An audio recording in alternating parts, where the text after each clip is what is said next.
বন্ধ হয় নাই। আমরা কে কত বড় হব, কোথায় যাব, কি নিব, কি হব, সেটা বড় কথা নয়।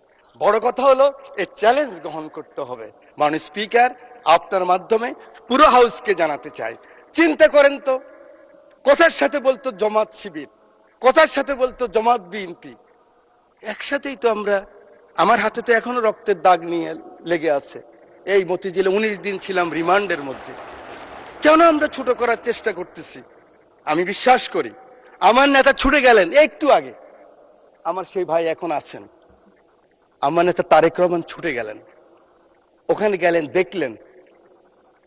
সাথে সাথে আমি মনে করি আগামী দিনের রাজনীতির জন্য সংসদের বিরোধী দলের নেতা আপনিও ছুটে যাওয়া উচিত ছিল।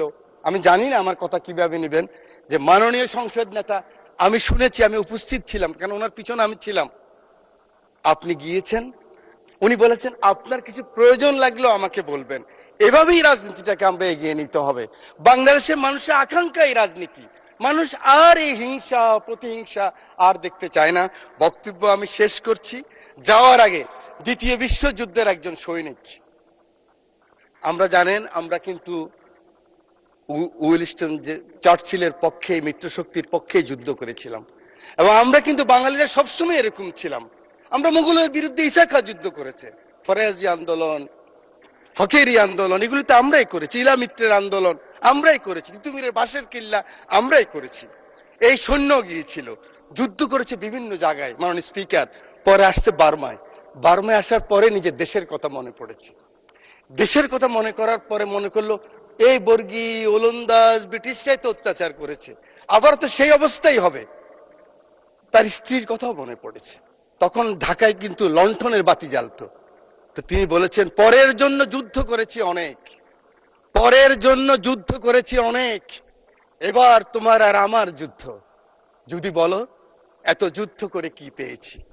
তিউনিসিয়ায় পেয়েছি জয়, উগান্ডায় পেয়েছি জনগণের ভালোবাসা, আর প্রতিবেশী বার্মায় পেলাম ঘরে ফেরার তাগাদা।